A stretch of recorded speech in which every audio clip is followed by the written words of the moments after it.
So that's what. Hi, it's me again, and welcome to Small Doses with Lauroselle. Tonight, I am welcoming my first guest, and we have with us tonight Jasmine E. Young. And Jasmine is a native of Birmingham, Alabama, and she has spent the last 17 years in practice as a medical speech language pathologist. Jasmine is a proud Alabama A&M University graduate, and she has done that twice. She's currently studying for a doctorate in public health and plans to continue her career as a speech therapist to educate people and practitioners on the need for understanding the health of women of color. Jasmine has a love for people and advocacy. So welcome tonight, Jasmine. Thank you for having me. I'm so excited to be here. Fantastic.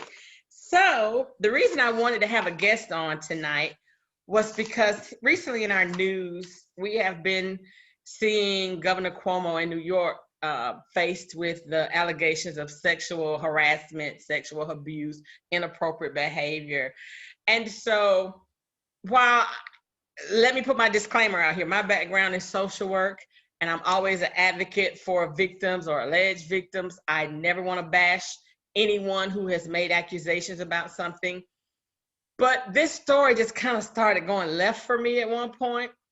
So what I want to do is, rather than just jump on the women who are coming forward, because you see the comments on social media, we see them all the time. What took you so long, et cetera, et cetera.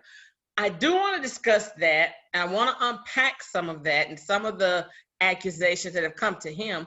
But I want to talk about it in a broader sense. You know, maybe if you have experienced sexual harassment in the workplace or not in the workplace. I may even talk about some of my personal experiences.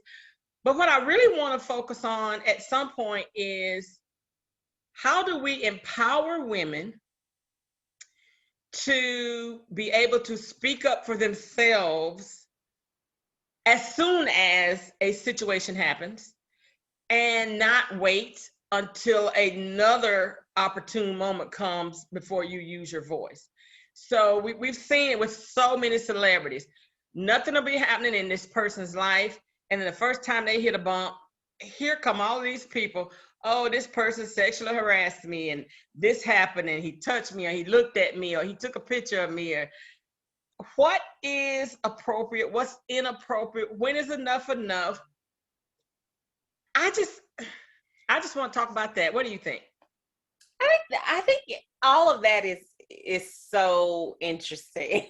So I would definitely say that every question, every comment, every thought that you had, I think everybody has had those questions, comments, and thoughts. Specifically because if you're a woman of any age, you have probably experienced some form of what could be called sexual harassment or harassment in general.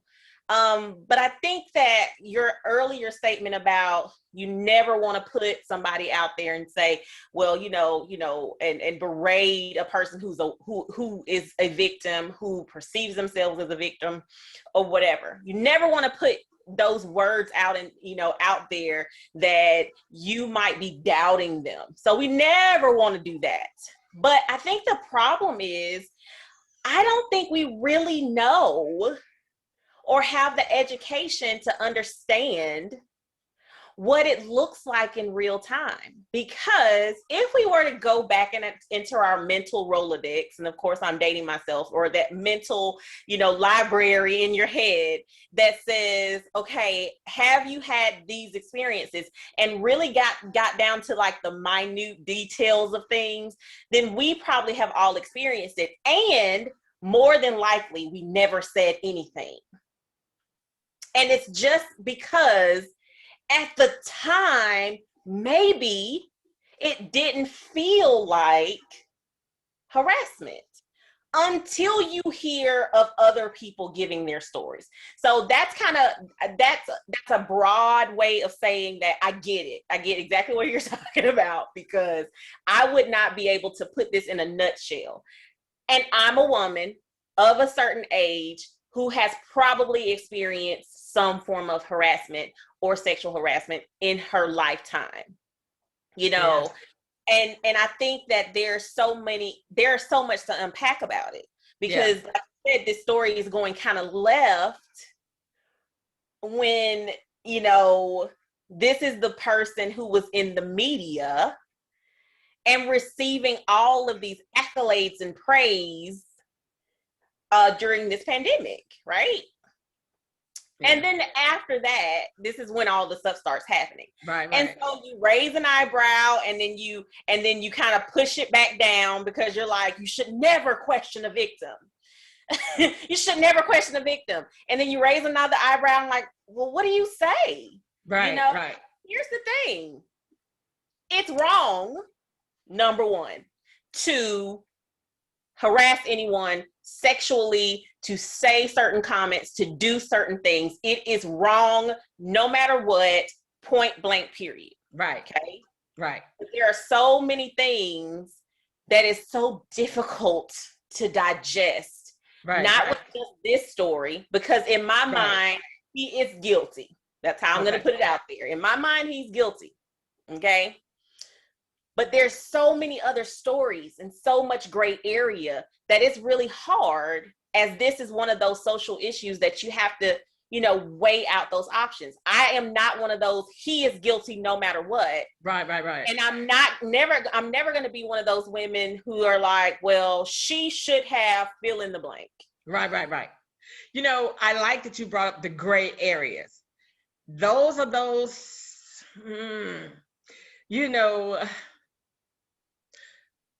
I had invited a therapist to be on with us tonight, but she was unable to be with us. And the reason why I wanted to bring her on was because one of the accusers apparently has experienced a rape trauma at some point in her life. Mm-hmm. And that caused me to have a gray area with the fact that her initial comments were that he was talking to her about her rape experience and asked her, I guess, did she date older men? And that made her uncomfortable. Mm-hmm. So right then, with my background in social work, and this is why I wanted to bring on a therapist, I immediately started thinking about, bless her heart, I don't know if she's had therapy. I don't know nothing else about this lady, but what's been in the news. But I could only think about, this was a trigger point for her, that this conversation is being had, and being a wounded person, a person who has just unsurmountable pain associated with being raped, her voice did not allow her to speak up in the moment and say, I'm uncomfortable talking about my personal situation with you. Stop it. She was uncomfortable. She couldn't do it. Mm-hmm. Now, I've dealt with people who have had different levels of trauma, and the slightest little thing can trigger them. Case in point, this person in my past life had been an abused wife. Husband was verbally abusive, physically abusive. He was just ugly to her. She was a heavy woman. They divorced. He went on with his life. She was just really a battered woman, and so emotionally so. She lost a lot of weight. She got that weight off. She started putting her life back together after her divorce. And she was on another job. And a gentleman at the workplace said to her, you look nice in that dress. And she heard a whole nother thing. And she went to the EOC. She brought up charges, complaints. And this man lost his livelihood for complimenting her in her dress. Uh-huh. I thought that was too much. I thought that was too harsh. Yeah. And the people in the workplace didn't know her history. But those of us who knew her, when we heard the story, it was like, oh man, they don't know. But we knew her. So the fact that we know that this woman has had this trauma, I would feel safe to say that any man, whether they have been in the workplace or any other place, that would have a similar conversation with her or mention some of those same things would get a similar reaction. So that's why when I first heard that story, I was like, oh, wow, this is tragic. He shouldn't have had the conversation. That was inappropriate. But in the moment, I was thinking, is this worth losing your job because you said an inappropriate thing? Then we started seeing other people come out. But this last one, who said he complimented her on her necklace. And she said, I felt like he was looking down my blouse. Felt like and actually did as two different things. So while it is inappropriate to look down her blouse, and she did admit that she had bent over. Ladies, come on, let's get real.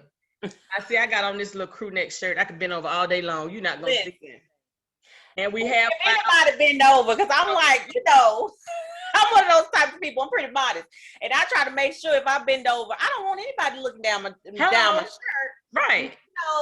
I mean, I don't want to do that. But if for some reason that happens to happen, anyone's eyes tend to go there. I recall a friend of mine when we were doing speech therapy together at one of my old jobs, and I remember her saying that she bent over one time, and this little boy put his hand and stuck his hand right in between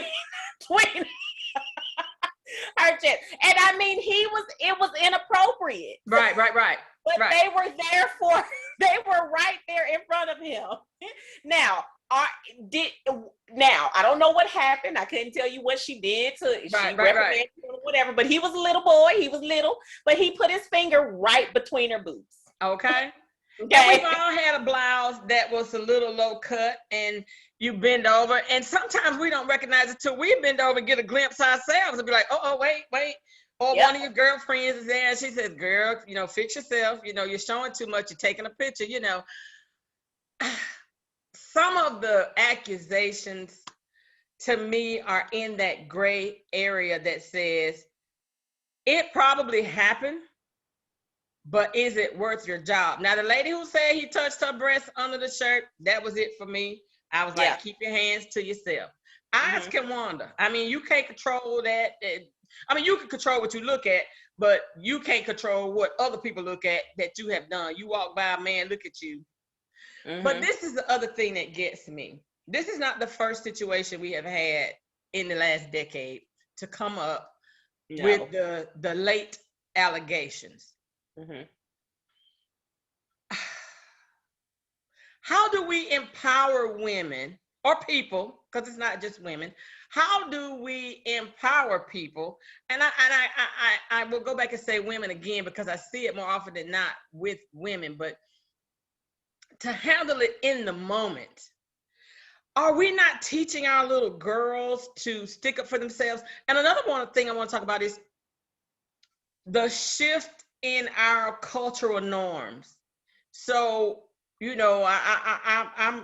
58 years old, and when I was a little girl, it was common for little boys to do stuff like drop something on the floor for you to pick up, especially if you had on a dress, because they wanted to look under your dress. So, little girls started wearing shorts under the dresses.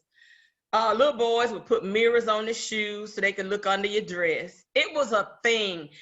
And what did they tell us back in the dinosaur days? Well, boys would be boys, and some teachers would, I went to parochial school, you get your butt spanked, and the teachers would whoop their little butts or whatever. But as time progressed and our culture switched, they took the paddling out of school because, we don't want everybody hitting on your children because some people out there crazy. But the shift has happened, and, you could walk down the street and men would catcall you, All of that has been deemed inappropriate, and it was inappropriate. But here's the difference in me and some other people. I don't know if it's because of the way I was raised to use my voice, speak up for yourself. I've been catcalled before. My mindset was, especially when you turn around and you look, and the brother ain't got no teeth, and he looking like, Lord have mercy, bless him, Jesus. My big sister, who is 9 years older than me, taught me a long time ago. She said, baby, don't be mad at him. You're probably the best looking thing he'd have seen all year. So just take it and move on. It whatever. But I do realize and understand that a lot of people have been violated in their lives as children, as young adults, as adults. And once that has happened to you, it changes the paradigm of how you receive these different things. Well, I guess because nobody had really crossed the line with me that made me permanently uncomfortable. It just depended on the day. When I was a student at A&M, one of my friends, one of the guys from my hometown, had a party at his apartment. And we lived in the same complex. And he saw me and he said, hey, why don't you come up to my party when you get off work? And I was like, okay. So I left work, took my shower, and I put on what was my favorite little shorts. And I walked over to his place. Party was pretty live, people eating and drinking and visiting and whatnot. Well, one of his frat brothers put his hand on my behind. He groped my butt. And baby, let me tell you what. Before he could get his 5 fingers back close to his own person, I had shut the party down. I snapped. I went off. I shut it down. Who are you to put your hands on me? I was loud and clear. Wow. I mean, people started to get to go plates and wrapping up their stuff. I literally shut the party down. I didn't mean to. I apologize for it. But this man had no business putting his hand on my behind. And why was I going to let another second pass without calling it out? Now, this was a social setting. It didn't affect my income. It didn't affect my livelihood. And I handled business in the spot. So, what do you do? So, okay, so you've said a mouthful. I would say, let me go from the beginning. The question was, what do we do to empower women? Right. So what we have to understand, and I said it earlier about being educated, what we have to understand is there are, in the case that we were talking about in the news right now, and in many of the cases that make it to the news, there is a power shift that is so different from what you experienced at that party and what you may have experienced in a catcall situation. Right. So power has a lot to do with so many things. So for instance, in your catcall situation, you're walking down the street, you turn, you hear this person say whatever they say. You have the power to walk away. You're not bound. You are not being berated, or somebody's not trying to attack you physically. You can walk away. And in the situation where you're a beautiful woman and this guy's not so cute, there's still a power shift there. You have the power to say, no, I'm not interested, right? Now I'm going to put a pin in that, right? Because there have been people who have gotten attacked because they said no. Right, that's true. Without LGBTQ plus brothers and sisters, we hear this with so many people, and they are not as fortunate to just be able to walk away. Right. That becomes assault over harassment. Absolutely. You've gone from harassment to now, because you didn't like my answer, now we're into assault. You've become an aggressor now, right? That is the aggressor thing. That's another situation. That's a whole nother subject. But then also in your situation when you're at the party, what you had on the side, this person felt like they could touch you. And what you felt the need to do is nip that in the bud right there. And I guarantee you probably didn't do it any more than anybody else, right? If you did, you thought about it. I'm quite sure. The difference, though, when you're talking about a situation where there is a subordinate and an insubordinate, a person who is in power, you're talking about a person, and this goes back to your question, how do we empower women to really just speak up for themselves? As I said earlier, in the past, I might have had those same situations from people who were in power over me. And at the time, you don't really think anything of it because, of course, nothing came of it. There was nothing came to fruition. There was no physical harm. There's no, that type of thing. You thought about it for a second, but you were able to walk away. In the case of these people who are in power, Okay. There is a place where you do not feel comfortable to say something to someone. Now, let me say this. I have been in a corporate environment. I have been in academia before. Every year in academia, you're gonna hear, let's do the seminar, or you got to fill this paper out, and you've got to take this quiz to let us know you know what sexual harassment is. Exactly. They give you every scenario: student teacher sexual harassment, director, faculty sexual harassment, this type of sexual harassment versus this one. And it's always a power thing. Yes. So whether you're a woman or a female exec or a woman executive, and you have subordinates, and you have these people who are under you, and you feel the need to say whatever you want to the male executive or another woman executive, that you just want to compliment them on what they have on, and I want to see you walk away and let me do this, that, and the other, or flip those gender roles around. Right. No matter what we're seeing in the news, and what we're seeing, and what we have seen specifically with the Me Too movement has been essentially about people in power. And I think the difference between that and just your regular run-of-the-mill cat call is that this person has the ability to end your career and end your life. Absolutely. So you say something toward them. The whole point of all of these seminars and all of these classes and all of these videos that you have to watch on sexual harassment is to let you know you have somewhere to go. Yes. And you don't have fear of retaliation. Right. But why aren't people taking advantage of that? Because I worked in government, so in county level government, city level government, and we had the same trainings, as boring as they are, as mundane as it can be. Actually, I found them kind of interesting, but for some people, they consider it boring and mundane. But why, if all of this is in place to give you a place to use your voice, and I've heard women say on these various talk shows or whatever, well, I didn't want to lose my job, or I did not want to have that held against me so that I couldn't be promoted. But that's what the EOC is for. That's what the chain of command is for. When you go to those places and you file that grievance, and don't get me wrong, I do know that there are gaps with that, because somebody who's the boss can harass somebody who's even in EOC to make things go away. But at least take the first step. Then you don't have to have the reporters coming out trying to dig out, who did you tell, when did you tell? Oh, well, I told my girlfriend when I got home. Well, that says something. You did tell somebody. But how do we know your girlfriend ain't your girlfriend and she got your back? You ain't never said nothing to her, but she said, girl, whatever you say, I got you. We don't know. And we don't know what we don't know.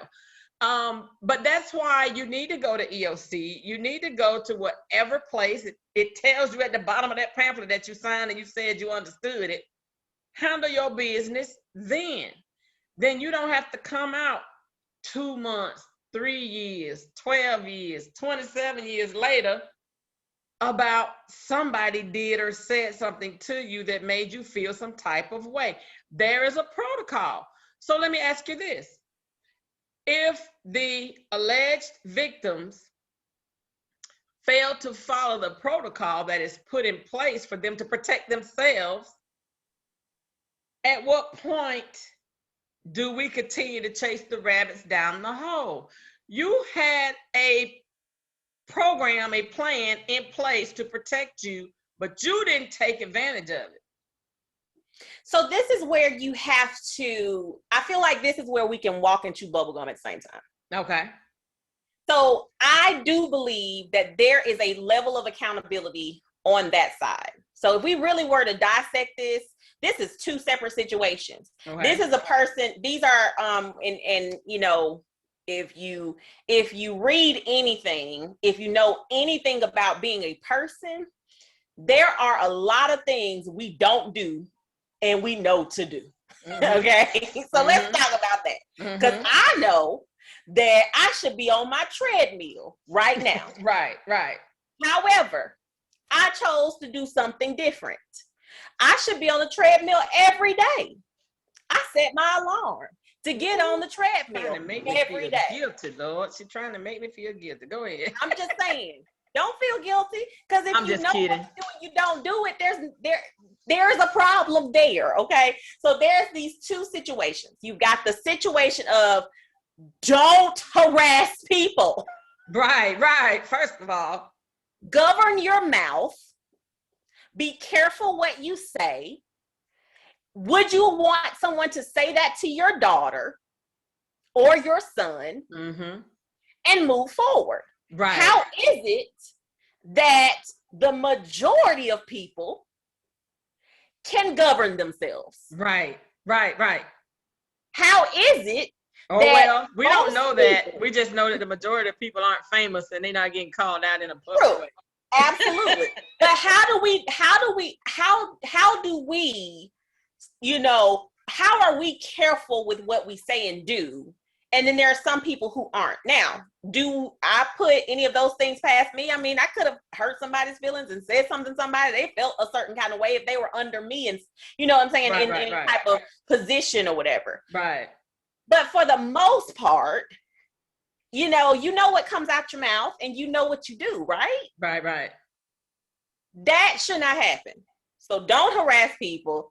Don't sexually assault people. And if you do, know that because of the guidelines that we have in place, you will be investigated. We will see what happened. Absolutely. And then after that, you'll be dealt with, right? Right. The other part of this is, and this is one of those, I feel like,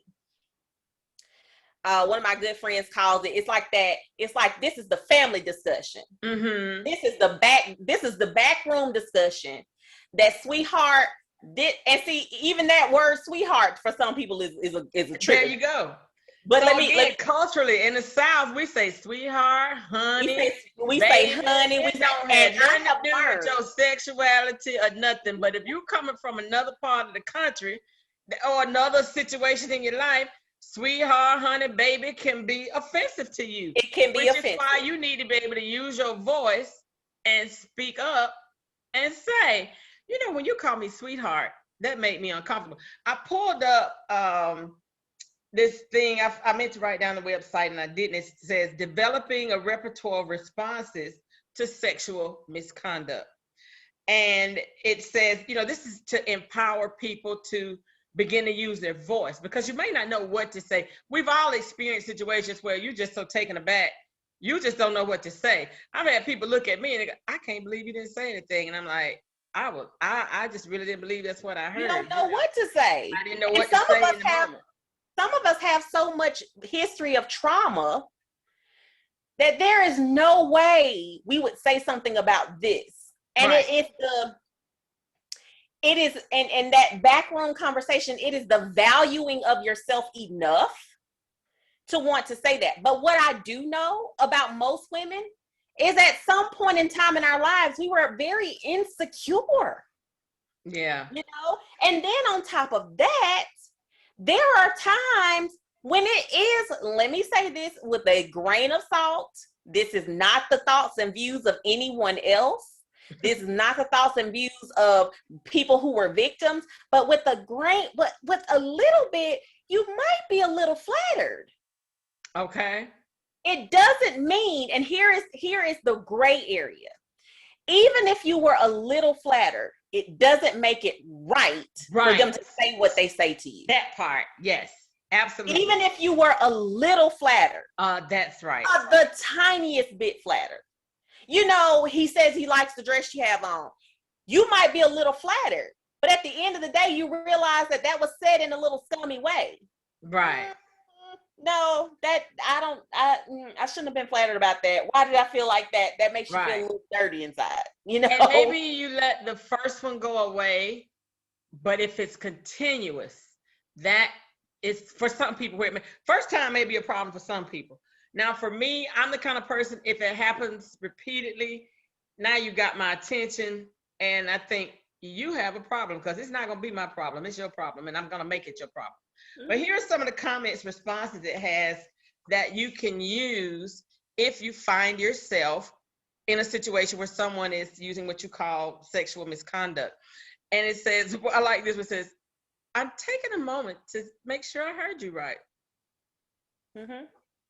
Or I suggest we step back for a moment because I think something is not going well here.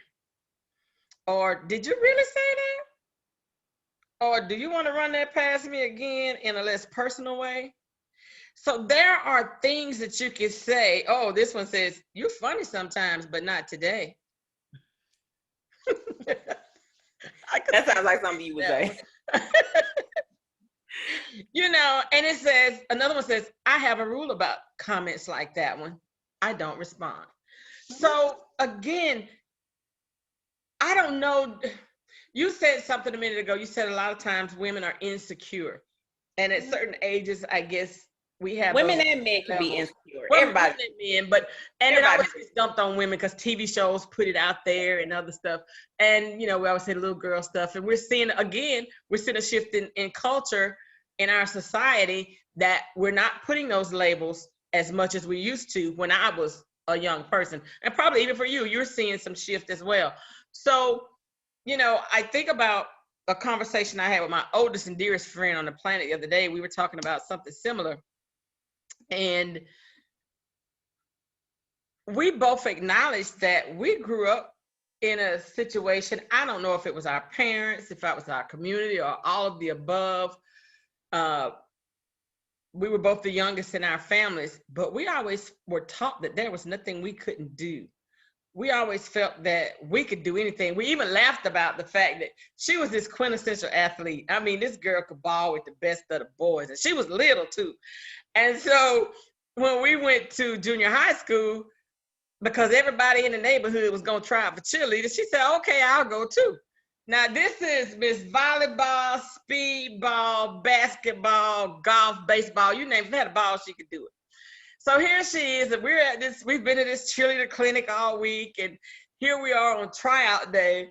And so she was transferring to a different school. So her former mascot had been oh my gosh, what were they? Well, it was actually the Warriors, and the school we were going to be Wildcats. Now, where in the world she got Bulldogs from, we don't know, because none of her schools had ever been a Bulldog. And she was getting ready to do her little cheer thing that you had to do your individual cheer. And she was getting ready to say, go Bulldogs. And in the middle of that thought, her brain switched and said, no, it's supposed to be Wildcats. So she jumps and she says, go Bullwild. And so we're sitting here laughing about this the other day, that she said, but even still, even though I jumped up and I said that stupid thing that made no sense, you know, I had confidence enough to get up there and do it. And it wasn't no tears at the end when everybody didn't make cheerleader. It was like, okay, well, we're going to be in the pep squad because we're not going to be cheerleaders. But then you see these girls crying. And they are just weeping because they didn't make cheerleader. And we were looking at them like they were damn from some other planet. Like, what the hell? So you ain't going to be a cheerleader. Shit, try next year. You ain't do the shit right. Do it again another day. So, you know, we were taught you try it, you succeed or you don't. And if you don't succeed, it's not the end of the day. It's not the end of the world. Move on and do something else, or try it again another time. Well, I never tried that again because I fast realized, you know, I was a chubby little girl. Cheerleading just wasn't going to be something I was going to be in, and pep squad was fun. So she went on and did her athletic thing. We didn't let that stop us from moving on in our life. And with anything else that we've come across, for the most part, we've approached it with that level of confidence. You know, I just want people to feel empowered in all situations to be your best self, to be your brave self, to not let supervisors, and I do understand you need your job, you're a single parent, or you're out here struggling, you got this apartment and your parents can't afford to help you if you get fired. I get all of that, I do. but I do not understand putting up with things because you're afraid. I'm sorry, maybe because I'm a person of faith and I'm gonna just believe the God that helped me get this job gonna help me get the next one, because I'm finna turn your ass in. Well, let me say this. I'm gonna speak as a person who was insecure Okay. for many years. I faked it till I made it. Okay. I had people that used to tell me all the time, I used to think you were so confident. I'm like, absolutely not.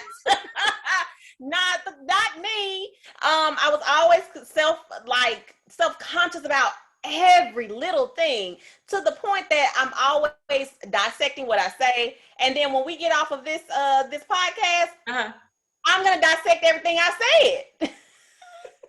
So as an insecure person, and as a person who had very low self-esteem, there were a lot of things I never stood up for myself, for growing up. And I will say that most people think I'm very confident now, and it's because I am, and I have a lot more confidence now.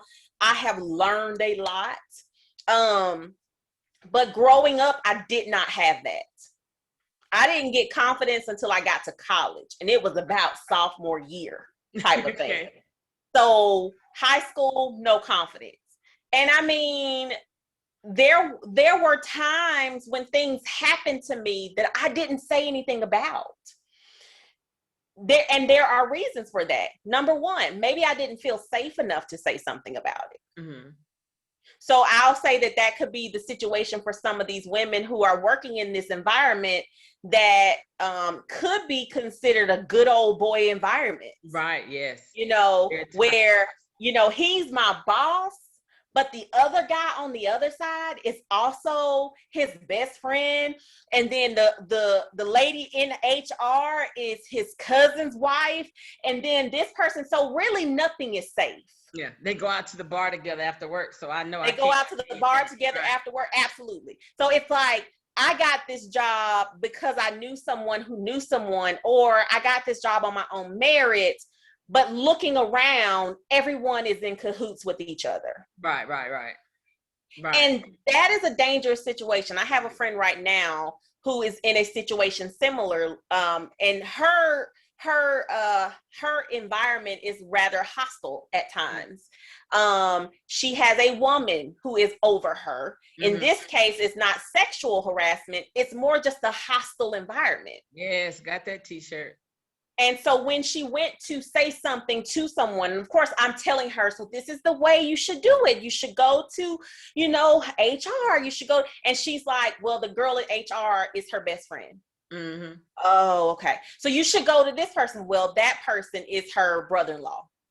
Well, you should go to this. And this is how the deck is stacked against a bunch of people. Yes. So as a person who has been insecure in the past, when you know these things, a lot of times what you think is, what I say is not going to matter, because at some point it's going to get back to them anyway. Mm-hmm. And then the retaliation happens. Now, the policy at all HR in the year 2021 is that you should not have fear of retaliation. Right. But I've been in the position where we went to EOC on my director. And the next couple of days, she comes in and says, I'm stepping down because my team does not believe I have shared governance. Wow. She said those things. Wow. Which means she knows that her team told on her. Mm-hmm. And it wasn't pretty after that. Yeah. Now, what do? We're supposed to go and say something. But we didn't. We're living in literal chaos. I had that. I worked for a woman, and I use this woman to this day when I do seminars and trainings. I use her because I thought she was Satan's spawn. I knew the devil had sent her to the world to make my life miserable. And so I found out an opening in another unit, and I applied for that spot. The supervisor of that unit was calling me to set an interview time and couldn't reach me at my desk. Mm. She then called my supervisor to let her know she was trying to reach me. And my supervisor inquired for what? And she told her. My supervisor came to my office and stood in my door and said, if I knew that you weren't going to be a team player, I would never have hired you in the first place. I didn't even know what the heck she was talking about because I didn't know the other lady was looking for me. So she stood in my door and berated me for a good few minutes. And this was one of my moments in my life when I was not my most secure self. I called the other lady when I found out what was going on and told her take my name out of the candidacy for that position. I was going to stay. That lady made the next 15 months of my life a living hell. I would spend my lunch in my car crying, listening to my gospel music in tears. And I would put my Visine in my eyes and go back into the building. And I went through that 15 months. And I remember calling HR and I said, how does this woman still have this position? She has the highest turnover rate in this entire agency. People were coming in and out of our unit like a revolving door. And the woman said to me, she has the best numbers in her department. We were welfare to work and we were getting our clients jobs, helping them to find jobs. And she had the highest numbers. What they didn't know is she was skewing the numbers. So if I got Sally a job on Monday at the pea picking place, Sally picked peas for 2 days and then she quit and she called me back, Miss Johnson, I didn't like picking peas. Okay, well, Sally, they got a job over here at the corn huskers. You want to go husk corn? Yeah, let me husk corn. So within that month, Sally had 2 jobs. So you got two. One person. Yeah, but you got two. I got 2 jobs. 2 transitions. Yes. That's it. So her numbers were looking good, but I was reduced to tears. But I made up in my mind, and this goes back to when you find yourself or it clicks. I said, you know what? I did apply for another job in the agency. And I gave myself a timeline. If I didn't hear back from that job, I was going to quit. I had 2 children in private school. We were doing some construction on our house. Lord knows we needed that check. But baby, I was not going to cry in my car anymore. And so I gave myself a deadline. I even got, those nice shopping bags I used to have back in the dinosaur days, the big paper bags with the nice handles. I took one into my office, and every personal effect that was mine, I would put up one thing. Every time a lady pissed me off, I put an object in the bag. Bag was filling up rapidly. And then I would take the bag to my car. And I said, when I had my last personal item in the bag, that was going to be my last day. So whatever happened first, the calendar date or the bag getting filled up, whatever happened first. The day I took my last picture off my shelf, I got a call and I got the promotion. Wow. But I had made up my mind. I told my husband, I said, get ready because I'm coming to the house. Because I was not going to allow this woman, and I had to go through that to understand what it felt like to be a victim, because I had never been mistreated in my life. And so and that's why I go back and forth about these gray areas, but I had that moment. She was chipping away at my self-esteem. I'm like, as great as I am, I'm starting to feel like I'm not all that great. What is really going on? It's not me, it's her, and it was her. So, but I do understand we're not always 100%, no matter who we are. And I needed that income because, like I said, I had 2 kids in private school. And, they had excellent daycare. I could work late, not have to worry about my babies. And so we have those other extenuating circumstances that cause us to put up with stuff. But I do want to make sure that we find ways to empower ourselves, empower our friends. I know we're going to see another one before the year is out, but I don't want to see another Me Too story. I really don't, because we are all Me Too'd. But I just wish we could do it before, you appear to be jumping on the bandwagon? Mm. Well, I think a lot of that has to do with, it's if she's brave enough to speak, then I'm gonna be brave enough. Exactly. That's what it is. That's what it is. Because here's the thing too. You gotta step back and put yourself in the position. Most often you feel like it's just you. Yeah. Yeah. And well, when Satan spawned, it wasn't my word. The unit hated her. Everybody was like, she's miserable. She's, in fact, the month after I left, 2 more people came to where I was working in another department. Another woman had to take a medical leave from working with this woman. And so the agency felt like it was a necessary evil. They didn't care. She stayed there. The woman didn't lose her job. We all left. And so what do you think about that? Because now you're looking at the other side of this coin.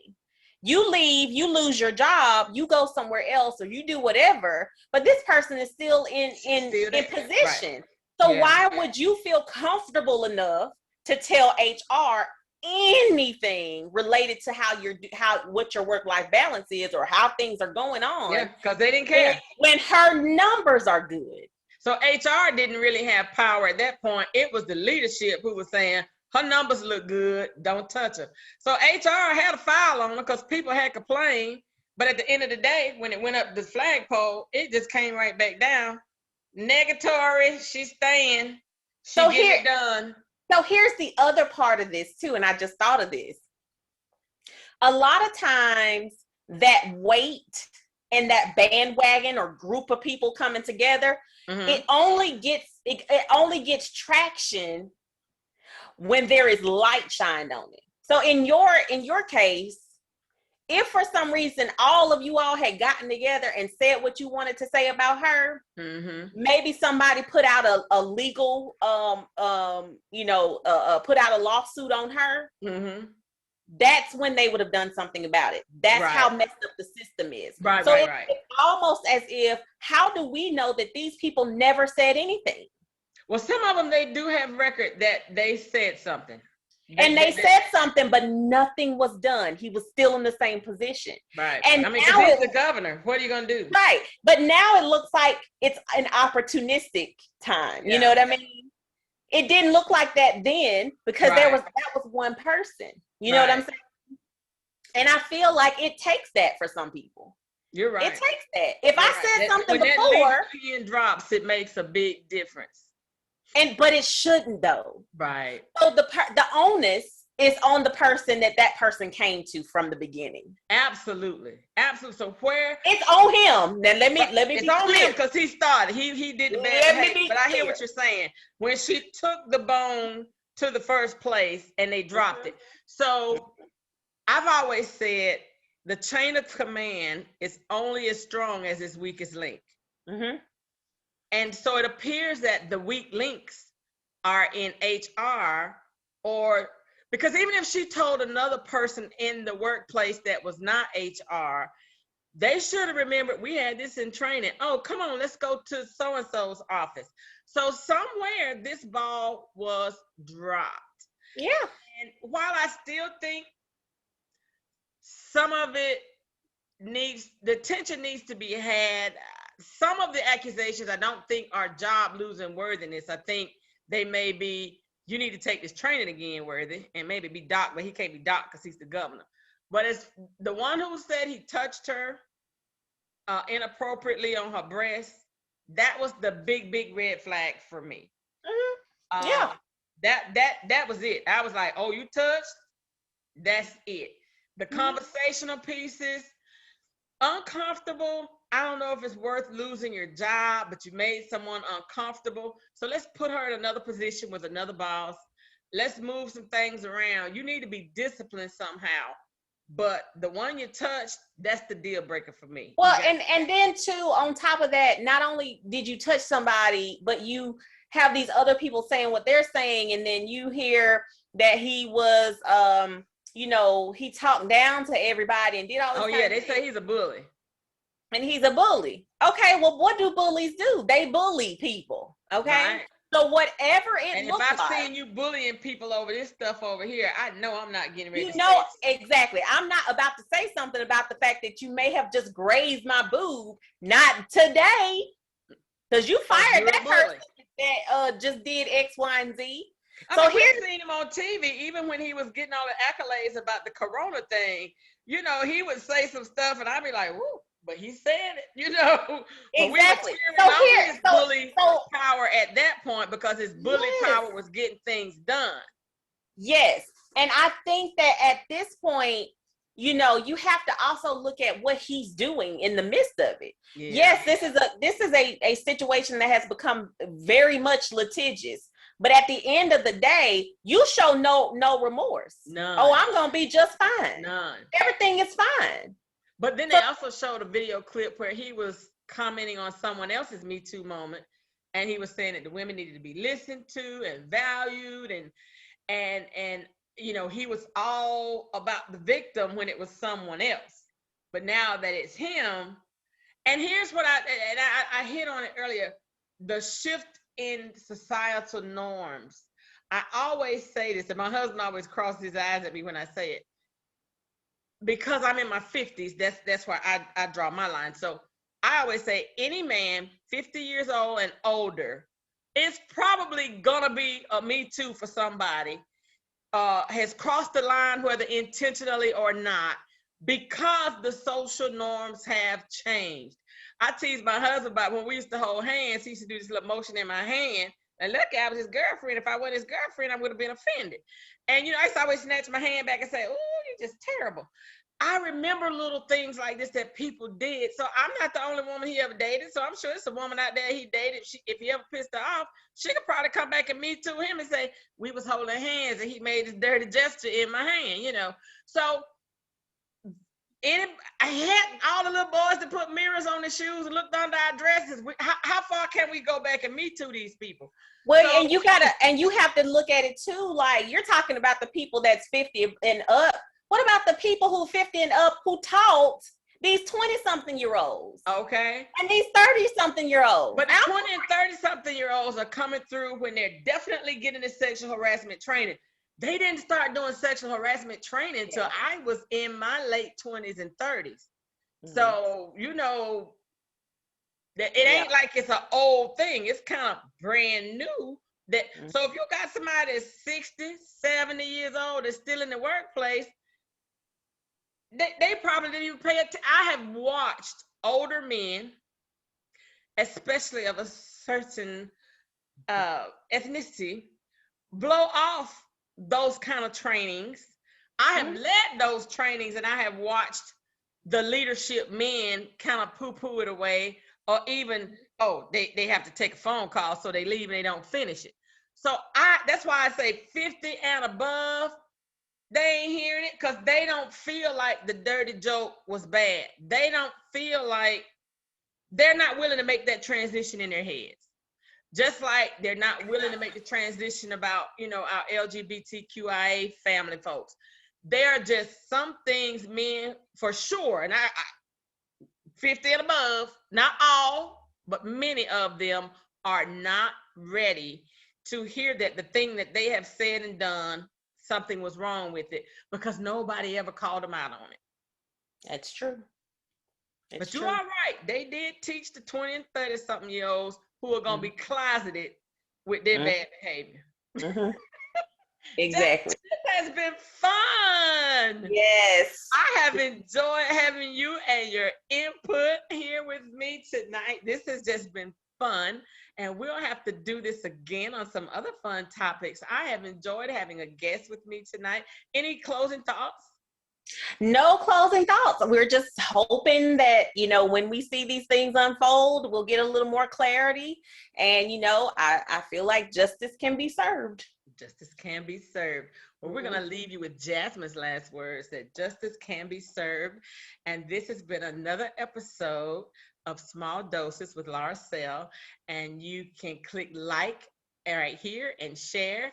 And you can follow on my podcast. You can follow me on Spotify and on Anchor, and there'll be some other ones, and I'll put them in the comments down below. So thank you and good night.